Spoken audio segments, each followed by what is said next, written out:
ఓం శ్రీ గురుభ్యో నమః. ధ్యానమూలం గురోర్మూర్తిః పూజామూలం గురోః పదం మంత్రమూలం గురోర్వాక్యం ముక్తిమూలం గురోః కృపా. ఓం శ్రీ గురుభ్యో నమః. జై గురుదత్త. అలాగ దత్తస్వామి జననం జరిగింది. అనసూయ మాత దగ్గర దత్తుడు పెరుగుతూ ఉన్నాడు. ఆయన బాల్యంలోనే లోకోత్తరత్వాన్ని చూపిస్తున్నాడు. అనేక విధాలైన అల్లరి పనుల్లోనే యోగ సాధనలు చేస్తున్నాడు. అక్కడ ఉన్నటువంటి ముని దంపతులకు కూడా ఎవరికి ఆయన చేష్టలు అర్థం కావట్లేదు. ఆయన విభూతి సంపన్నుడు అని మాత్రం గ్రహించారు, కానీ ఆయన అసలు తత్వం ఏంటో ఎంత తరచి చూసినా అర్థం కాలేదు. అందరికీ తెలిసింది ఏమిటి అంటే, ఈయన సామాన్యుడు కాదు, బహుమాన్యుడు. ఆత్మయోగం కావాలంటే ఈయన్నే పట్టుకోవాలి అనే నిశ్చయం మాత్రం అందరి బుద్ధిలో కలిగింది. దత్తస్వామి రాను రాను ఏకాంతంగా ఇష్టపడుతున్నాడు. అందరితో స్నేహం చేస్తాడు ముని బాలకులతోటి, కానీ మళ్ళీ ఏకాకిగా ఉండటానికి దూరంగా ఉంటూ ఉంటాడు. ఇదంతా ముని బాలకులందరూ గ్రహించి దత్తస్వామి ఏకాంతంలోకి వెళితే మా సంగతి ఏమిటి, ఆయన తిరిగి రాకపోతే మా గతేమిటి అని ఆలోచించారు. చుట్టూ చేరారు. తమల్ని శిష్యులుగా స్వీకరించమని ఆ బాలురందరూ బలవంత పెట్టారు. అయితే శిష్యులుగా స్వీకరించాలంటే వీళ్ళకి తగిన అర్హత ఉందా లేదా అని స్వామి పరీక్షించాలని సంకల్పం జరిగింది. దత్తస్వామి వారంతా చూస్తూ ఉండగానే ఒక సరస్సులో మునిగి మాయమయ్యారు. ముని కుమారులు ఇది చూశారు, ఆశ్చర్యపోయారు. యోగం మీద ఆసక్తితోటి, స్వామి మీద ప్రీతితోటి, ఆ రూపం మీద మోహంతోటి వారు ఆయనకి విడిచి వెళతారేమో అని చెప్పేసి భయంతో వాళ్ళు ఇళ్లకు వెళ్లకుండా ఎదురు చూస్తూ ఉన్నారు. ఆ దివ్య సుందర రూపాన్ని తలుచుకుంటూ ఉన్నారు. అక్కడే ఆ సరస్సు తీరంలోని నిలిచి ఎదురు చూస్తున్నారు. కనిపించేదాకా వెళ్ళకూడదు అని నిశ్చయం చేసుకున్నారు. అలాగా కొన్ని సంవత్సరాలు గడిచినాయి. ఆ జలగర్భంలో నిశ్చల సమాధిలో మహానందమయుడై ఉన్నాడు స్వామి. ఆ అన్ని సంవత్సరాలైనా రాకపోయేసరికి కొంతమంది తన కోసం వేచి ఉన్నారు అని దత్తస్వామి పరీక్ష కదా లోపల సంతోషించాడు. కానీ ఆయన వాళ్ళకి ఇంకా పరీక్ష పెట్టాలి అనుకున్నాడు. దత్తస్వామి ఎంత కరుణా సముద్రుడో అంత పరీక్షానిష్ఠురుడు.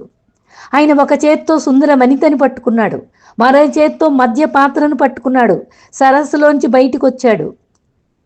ఇలాగా అసహ్యంగా ఉంది చూడటానికి అనిపించే విధంగా, దానికి తోడు మద్యం.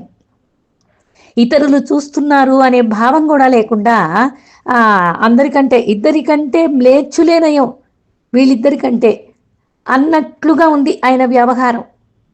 ఆ స్థితిలో ఉన్న దత్తస్వామిని చూశారు కొందరు ముని బాలకులు. కొంతమంది అసహ్యంతో, ఏమో ఈయన దగ్గర కాస్త యోగం ఉందనుకున్నాం, కానీ ఈయన ఎందుకో ఇలా ప్రవర్తిస్తున్నాడు, ధర్మభ్రష్టుడుగా ఉన్నాడే అనుకొని కొంతమంది వెళ్ళిపోయారు. వారిని చూసి నవ్వుకున్నాడు దత్తస్వామి. పరీక్ష లీల ఇతరుల ఎదుట మరీ పేట్రేగిపోతుంది దత్తస్వామిది. ఆ పక్కన ఉన్న నిర్లజ్జ యువతి దత్తస్వామి కలిసి వారి ఎదుట ఎన్ని క్రీడలో జరిపారు. వాటికి అదుపు లేకుండా పోయింది. ఆ స్థితి చూసి మరికొందరు మునికుమారులు ఆయన వదిలిపెట్టి వెళ్ళిపోయారు. కొద్దిమంది మాత్రం మిగిలారు. స్వామి చేసే ఈ క్రీడను చూసి లోలోన నవ్వుకున్నారు. ఈయన చేష్టలు ఇలాగే ఉంటాయి, మమ్మల్ని పరీక్ష పెడుతున్నాడు అని చేతులు జోడించి స్తుతి చేస్తూ నమస్కరిస్తూ ప్రార్థన చేశారు. ఓ దత్తప్రభు, మమ్మల్ని కరుణించు, నీవు యోగేశ్వరుడివి, దీప శిఖను గాలి ముట్టుకుంటుంది. అటు శవజ్వాలను ముట్టుకుంటుంది గాలి, అటు బ్రహ్మర్షుల్ని ముట్టుకుంటుంది, ఇటు పరమ మ్లేచ్ఛులని ముట్టుకుంటుంది. అయినా సరే ఆ గాలికి, ఆ వాయువుకి ఏ గుణము అంటది కదా, ఏ దోషము అంటది కదా.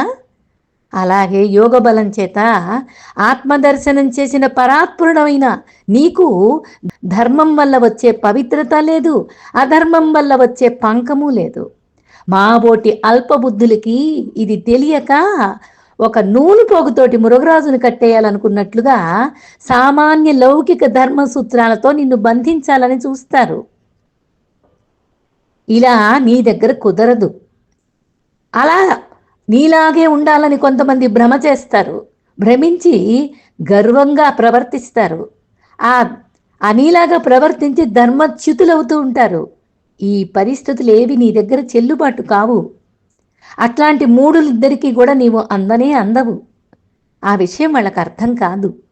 స్వామి, మా మీద దయతో నువ్వే మాకి సూక్ష్మతత్వం గోచరించేటట్టు చేశావు కాబట్టి ఇక పరీక్ష చాలించి కరుణా సముద్రుడివై మమ్మల్ని తరింపచేయి అని ప్రార్థన చేశారు. ఈ విధంగా దత్తుని సూక్ష్మ బుద్ధిలో ఉన్నటువంటి తమ లీలల తత్వాన్ని గ్రహించుకున్నారు ఆ మునిబాలకుడు కుమారులు. దత్తస్వామి వాళ్ళని కరుణించి నిజరూపంతో సాక్షాత్కరించి మహాయోగాన్ని ప్రసాదించాడు.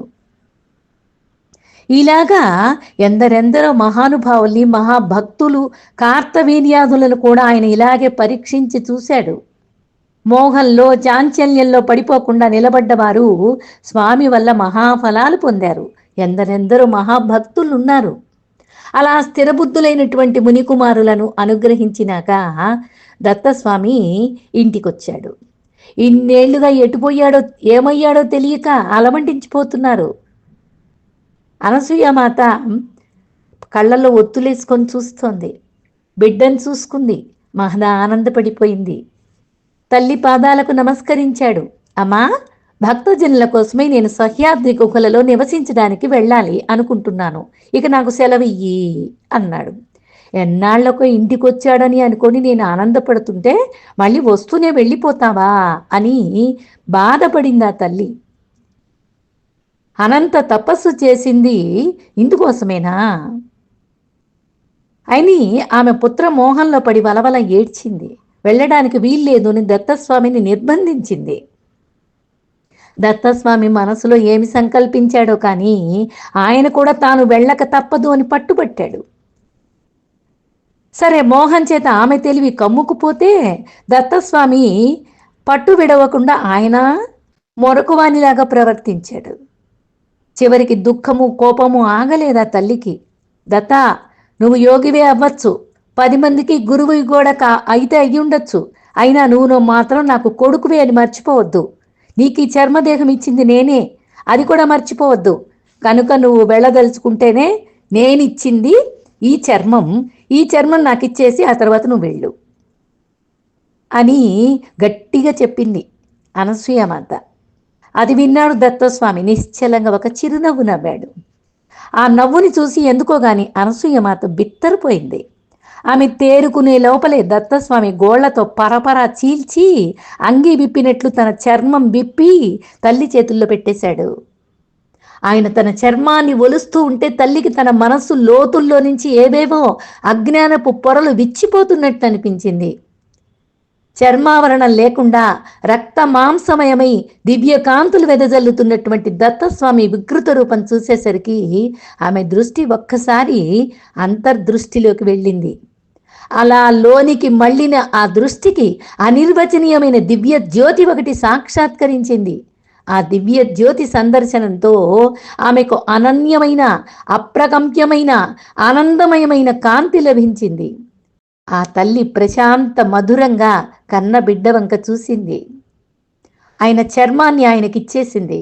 ఆయన దాన్ని మౌనంగా ధరించాడు.